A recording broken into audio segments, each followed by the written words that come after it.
What's up, guys? Welcome to this YouTube Live. I'm here with Dan, 1000 ASINs. He's done 13 million the last 12 months, and he spoke at Miami Sellers Conference in the past, and he is speaking again this year. Just so you guys know, real quick, if you want to get your tickets for Miami Sellers Conference, head on over to miamisellersconference.com.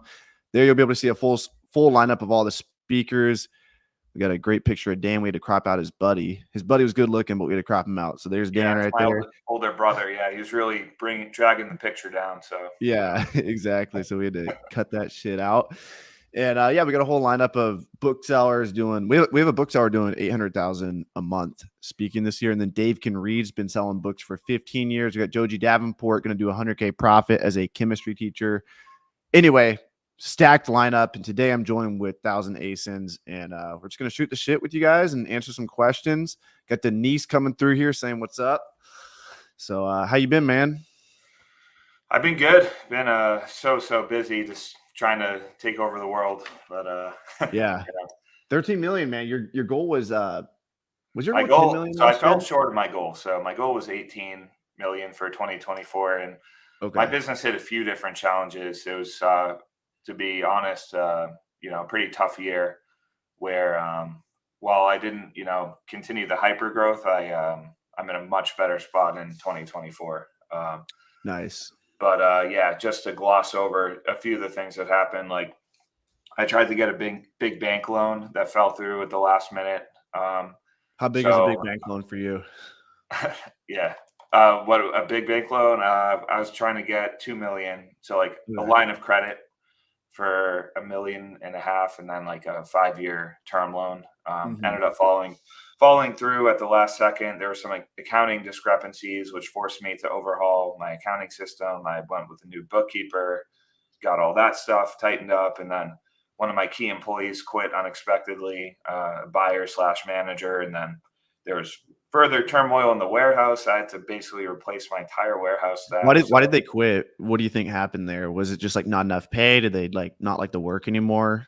So the key employee actually decided to strike out on his own and try to, start his own e-com business, which, that's always a risk, I guess, when you hire someone. And because in Amazon, like he was probably getting sick of like making me much more money than he was making himself. Basically, it's like I basically gave him a commission on the profit, and I wasn't paying him poorly or anything, but I think it got in his head over time. Hey, I can do this. Like I know how to reach out to accounts now and get accounts and buy stuff and analyze products, and he just so that happened, and then I kind of had to jump in and do some damage control. And I was actually trying to build the prep center at the same time. So I was actually only working in the business about 1 day a week.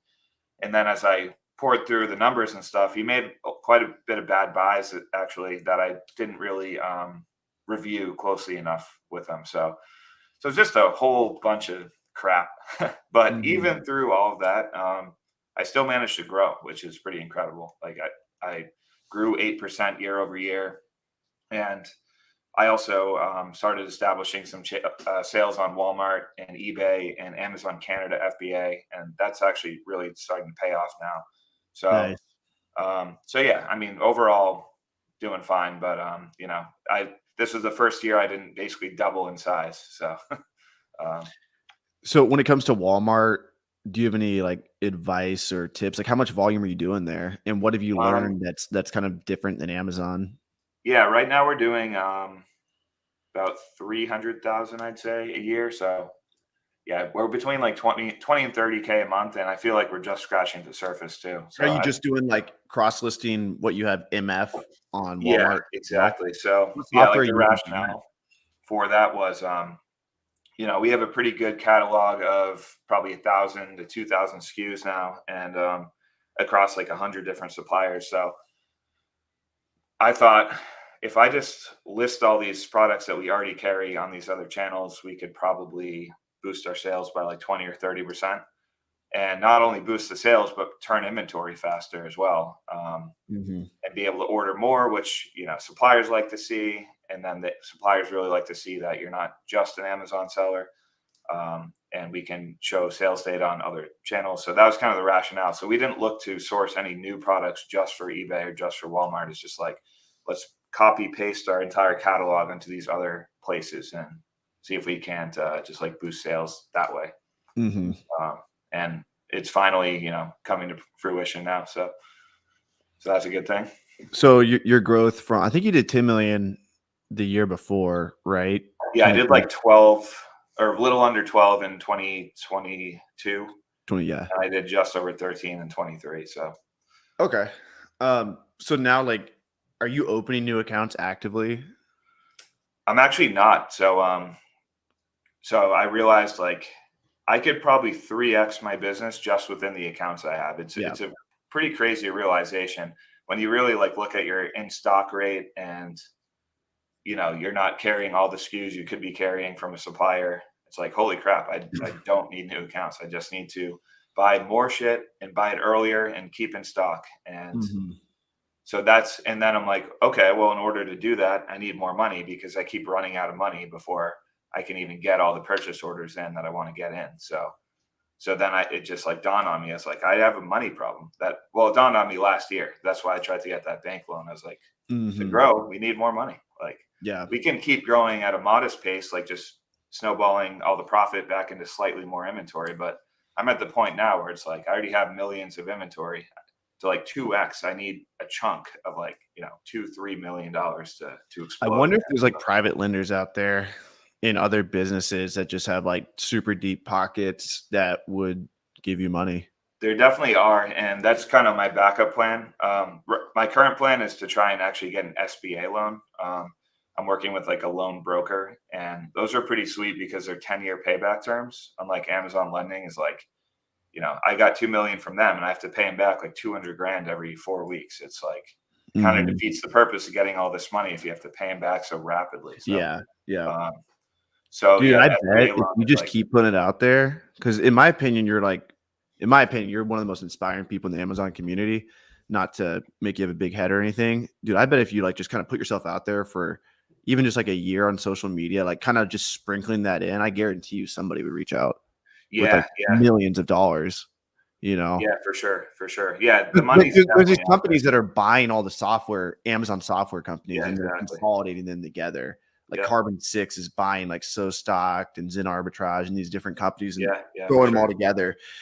And an Amazon inventory-based business is a little bit more risky because I guess Amazon could shut you down, whatever. But at the end of the day, you'll still get your inventory back. So it's not incredibly risky. But I bet some people would park their cash with you. I bet. And that's another route I'm thinking about, going like the private money route, because I do know some people with money, but I'm just terrified to like lose a friend or family member a bunch of money. I just wouldn't be able to sleep at night. So you got to find somebody with like 50 mil in the bank, and they're just kind of like, hey, can I turn 5 mil? And then you're like, sure. That's kind of what you need. Totally. Yeah. We got Broseph saying, I'm sorry I missed this. Are you mainly operating wholesale? Do you want to give like a rundown kind of on your Amazon journey real quick? Like Bara Broccoli. That definitely sounds like a real name. I don't know who that is. That's epic. I'm mainly operating wholesale. I used to be all OA, and then I just shifted over the years from OA to wholesale. And my very last arbitrage product line is now dead because I got banned from that retailer's rewards program. So I'm like, all right, that's it. That's the official end of arbitrage. Now I'm doing all wholesale. And then kind of give a rundown, because my audience is mainly booksellers. Like, what's wholesale look like for you? Yeah, so wholesale is pretty simple. It's just buying from brands or distributors in wholesale pricing and then selling for retail pricing. So like, you'd buy 10 cases of a SKU. There's 24 per case. You buy it for $5, you sell it on Amazon for 15. You make the difference, $4 or $5. So. He says we'll meet him at Miami Sellers Conference. It's very something. Okay. Nice. What do you notice, like the difference between really successful people that sell on Amazon via wholesale and people who I guess never really take off?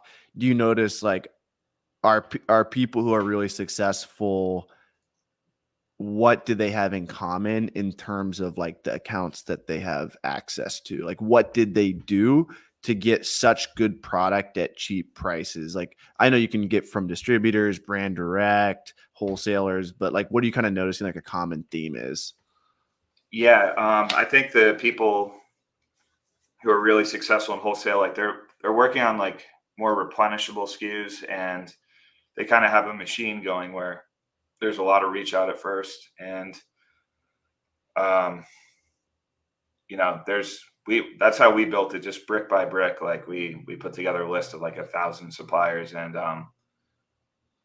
not just quantity but quality too. So quality plus quantity, like quality reach outs and a lot of them, and then it's inevitable before you're in like the right place at the right time to get like a pretty good account. And I think what I see on Instagram anyway is a lot of people get caught in these like shortcuts. They're like, oh, it's so hard to find good products. And then they'll be tempted by some like Telegram wholesaler that's like, oh, I got 200 units of this and it makes money. And then they're like, oh shit, yeah, I'll buy that. Like, but that's just a Band-Aid. Like those one-off deals are Band-Aids, unless you're working with really reputable liquidators or people who can, you can form a good relationship. But I think a lot of people look for that easy fix, and not so many are willing to A, get the accounts, and then B, when you do get the account, that's when the work begins. Like your work's not over when they open an account. Your work is starting when you get the account, because then you have to look at the price list, form a good relationship with your rep, start negotiating, and often to the extent that you can negotiate a discount is your entire profit. I get countless lists where stuff is like break even or even losing money, until we have to like make it very clear to them, like, no, we're gonna buy like pallets of like single SKUs. Like they're like, so I'm just like, I need you to mark this up like your lowest possible like operating margin you can work on, but we're gonna make it up to you by buying like 5,000 of a thing. And then they still make a decent gross profit. And sometimes you have to do a few orders that are kind of mediocre just to like show you're serious. So no one takes you seriously at first, and then you kind of have to like earn that over time. Or now with us, like it's funny, it's a funny paradox. Like the less you need the accounts, the more accounts you can get, and the more you need the accounts, the less you can get. Like it almost becomes easier because they see you're carrying like a ton of products, and then they see you have 10,000 reviews on Amazon, and then they see you have a good website and like 20 people on your website that work for your company, and then they're like, oh yeah, these guys, like I trust immediately that they're going to do what they say they're going to do. So but yeah, there's no way to like shortcut that. I think you just got to build it brick by brick. So how has Section 3 affected you, and what changes have you made to your business? And was that rough for you at all? Fortunately not. I wasn't affected at all by that, which is great. So one perk of getting out of arbitrage, there's just less of that. Had I still been in it, I probably would have gotten some listings taken down, possibly my account taken down. So I feel for everyone who went down because of a lot of those issues. It's really, yeah, it sucks. It just sucks. But fortunately, my business was spared, and I think I'm on a pretty good footing. However, at the prep center, I did have some of my clients' accounts go down, and I lost a chunk of accounts just to that. And most of them are back up now, which is good. But yeah, I know the stress of that firsthand, and it's a horrendous feeling. Me too. So, yeah. Yep. What % are you doing brand direct versus distributors? Probably mostly brand direct, believe it or not. Probably like 70% brand direct, 30% distributors. Oh, wow. That wasn't always the case, was it? Yeah, I mean, it fluctuates. Yeah, maybe at the very I feel like I thought for some reason I thought that you were more distributor based like years ago. Yeah, no, we do work with some. We buy from like 3 or 4 pretty regularly. And yeah, there's nothing wrong with either. I wouldn't like recommend one or the other. There's just both different, both can work. There are distributors that are so big, you can build a business 5 times as big as mine working with one distributor. I mean, it's pretty crazy. The potential within a good distributor is massive. Nice. Are you using 3PLs and virtual assistants at all? You are a 3PL. Yeah. So I'm using a 3PL that I own. So I'm my own best customer, which is fun. So yeah, Do you I have do you do any like tax write-off stuff with that? Where you like pay yeah, I over actually pay my other business from, like, I pay my 3PL business from my prep business and Okay, write nice. off the prep fees on my selling Nice. business. And I could probably get even more creative and do some interesting write-offs, but Yeah. yeah, I treat my own business like my own customer, because I have employees that get bonuses based on like profitability there. And like, I don't want to be like, oh, my stuff doesn't count and like prep, 5, 10,000 units a month for me for free. Like, no, I just want to like treat myself as my own customer almost. But yeah, so I do use a 3PL. I just happen to own it. And yeah, I think that's perfectly fine to use a 3PL or start your own. Like, yeah, using a 3PL is going to be more expensive, but not as expensive as you think compared to having your own warehouse. So Mhm. like, yeah, but it'll ultimately be a little more expensive, but it's going to be a ton of headaches saved. Like, you It's don't need just a like facility, you don't need employees that yeah, you yeah. have to hire, fire, yell at, discipline. All You you gotta don't be need doing is like once you insurance. get up to 5 to 10,000 unit sales a month, just do the math. Like if you're paying $2 per unit, you're paying 10 to 20 grand. How much would a warehouse cost? Maybe like if you got a big one, 4 grand a month, right?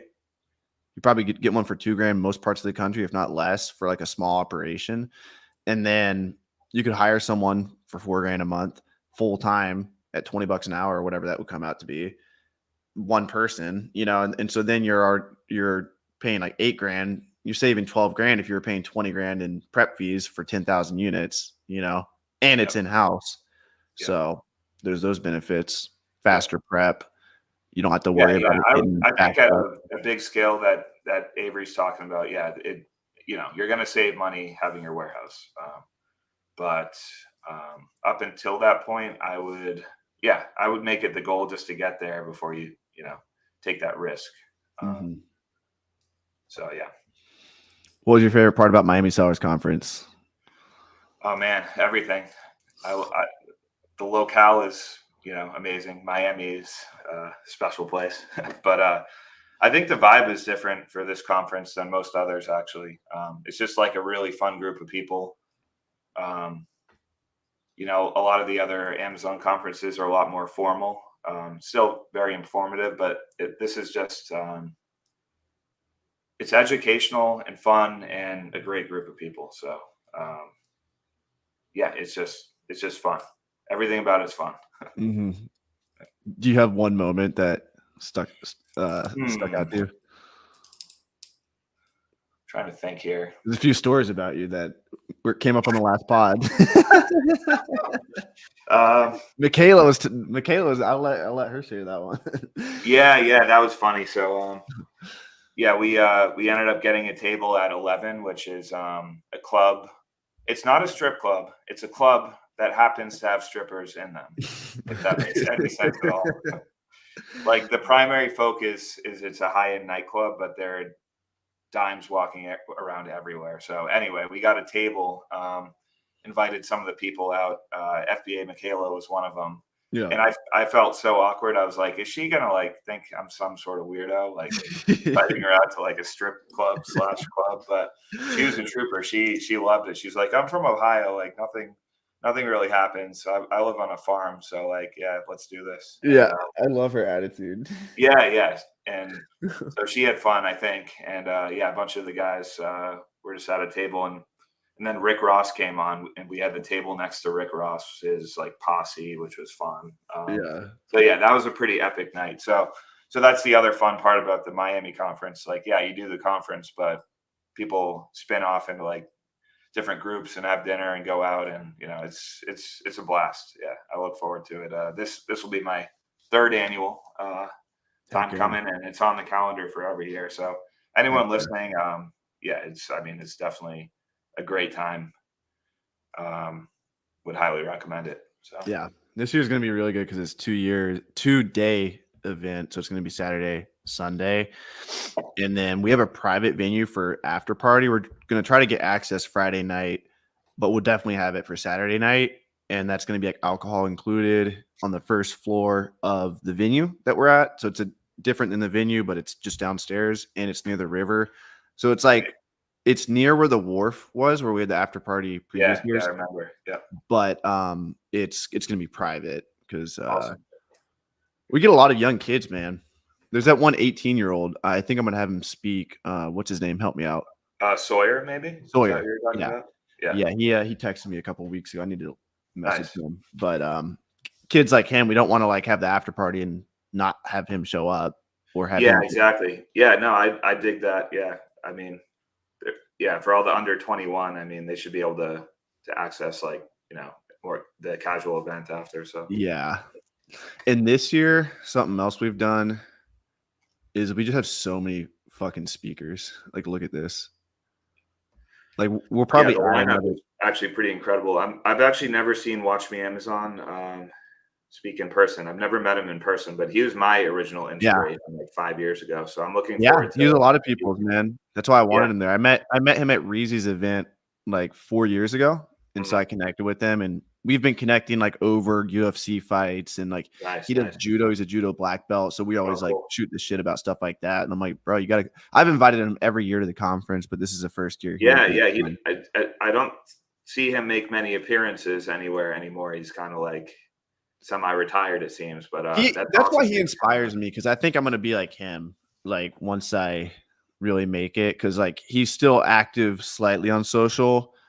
I mean, I'm grinding my ass off on social right now, and I'm grinding my ass off in all my businesses. But you can kind of tell like he's still working, but he has so much momentum, not only in his Amazon business, his personal brand, 2D workflow. Like Yeah, it's pretty awesome. Yeah. yeah. So Yeah, his like course probably still gets signups as it should. For he wholesale. closes it off. But I think he's probably got like a wait list or something. Yeah, yeah. But Cool. yeah, he does like so he doesn't really sell that many courses. And then we got Warner, Miles. They both live right across the street. Yeah, everyone's converging on Miami, man. I kind of want to move there myself. I'm Yeah. seriously thinking next year, like establishing residency in Florida, because I would literally save like $100,000 just on state tax, because in Florida you don't pay any state tax. Massachusetts is, a higher tax state, and I think I'm paying like 9% of my income. So it's Oh like yeah. I could literally rent like an $8,000 a month condo and like save money. Yeah. Live down there every winter. So Dude, I'm that's strongly wild. considering doing it. Yeah, that's wild. Yeah. Yeah, talk to Miles knows like all the buildings in the area. He's like a little nerd when it comes to that. So Nice, nice. Yeah, I'll talk to him about that. I'm down yeah, there. I lived there for 2 years, but I don't know like any of the buildings, but he knows all of them. So Yeah, and some are like Airbnb friendly, which would be perfect for me. yeah. That I could just break even or even make a little money on the off season that I'm not there, and then Right. I just come down for the winter. Do you ever talk to Tim? No, but I did see him. I did see him speak last year, and I know he has like an arbitrage community. I follow him on Instagram, but I've never really talked to him in person. Yeah. So yeah, this year I'd like to talk to him. Yeah. Yeah, he runs. I mean, he's got 20 VAs. He's a great leader. Like I don't know how the hell he does it, but that sounds so stressful to me to have 20 virtual assistants running an OA business. But yeah, I could definitely learn from him in terms of VAs. I have one VA, but I know there are people with super teams of VAs that do everything. So yeah, I'd love to learn that skill. Vishal's doing 800,000 a month. He's 24 years old. Bulk books out of Canada. Yeah, that's sick. What yeah, are I'm pretty ignorant on books. I mean, I get it, but like, what are typical margins for books? Is it like higher than wholesale, or is it 10 to 15%? 15, 10 to 15, 10 to 15. Yeah. So we could ask. Similar. Yeah. So he's pretty similar. Simple business. Books come in, you process them, ship some FBA, list some MF. List, you sell some to wholesalers. It's all about the processing, and like obviously just like wholesale, it's all about getting good supply of books. Like you don't want trash books coming in. So cool. Be cool to have him there representing the book community, because a lot of people think booksellers are like pansies, like we're only selling like 5-10K a month, which is true. Most booksellers are doing between that, but there's also savages. Yeah, there are definitely some mega ones though that I've seen, and they're really low key, man. Like they don't like to be on social. Like they don't like to come on my podcast. Like they would rather just and I imagine with books, I mean, the sources are probably more finite than new products. So like if you're a mega bookseller, I wouldn't want to be like, oh, these are like the 3 places I get books. Exactly. Like 100 people reach out. Exactly. Exactly. We got Chris Grant, Alexis. Did you talk to Alexis much? Never. I don't think I've heard of him actually. Okay, you should connect. He's 8-figure seller. He does a Sweet. lot of wholesale. I'm surprised you guys haven't connected. He'll be Yeah. Awesome. Yeah. I haven't heard of him. Yeah, and then we got Trevin Peterson. He's just cruising with Nice. his private label. His brother's taken off though. Cade Peterson will be talking about social media. Okay. So I literally made a YouTube live a few weeks ago talking about him, and I'm like, he just reached 100K on Instagram. This is so cool, dude. He's at 189,000 right now. He grew 89,000 in like a couple weeks. He's doing a comfort challenge where he just does uncomfortable shit every day for 30 days. Like he'll chug a gallon of milk and then go snowboarding. He'll do like crazy dive contests with like a really good diver. It was his dad who was a really good diver. He'll just do like he went from Vegas to Los Angeles via hitchhiking, just like little things like that. So that's cool. You could definitely learn from him when it comes to social media. Of course, Reezy will be there too. So we'll probably have him talk on social media. Yeah. Maybe Austin will come. I'm waiting to add Austin to the website. People loved him last year, but that kid he's hustling. He's he's out. I forget who he said he's like touring with some or following someone who's on tour or something and like helping them with videos. So sweet. Rebecca Martinez, Find It, Flip It. She's popping off. Her videos are blowing up too. Nice. Then Dave can read. Did you meet David at all? Yeah, I met Dave last year. Oh yeah, and you went on his podcast one time, right? Yeah, exactly. Yeah, good dude. So awesome. Let's answer some questions and we'll get out of here. I got wrestling practice. I gotta hit up. Me and Sawyer are going to be in the corner with our juice boxes. Yeah, you better be. I ain't getting in trouble with underage kids. I just started reselling books on Amazon FBA, and I'm having trouble increasing my inventory. How many books should I be sending to start making a profit? Send a box or two a week. That's 300 to 500 profit per box. Just keep shipping them out before you know it. Keep feeding the beast. And a box a day keeps the debt collectors away. Oh yeah, if you send a box of books a day, you'll make a day is actually great. Yeah. I need to talk with Vishal for sure. I'm moving 90 gays a month. 90 gays a month. It's so funny when people say this. I can't keep a fucking straight face and read your comments, Broseph. You're I'm moving 90 gays a month. Yeah. I don't even know what that means, but Gaylords. Oh, okay. See, more book terms. Yeah. Got you. Look at him processing mad gays. But thanks for coming on, man. Super excited to have you at Miami Sellers Conference. And for all the people listening, I'll link his socials below. Are the DMs open for the people? Oh yeah.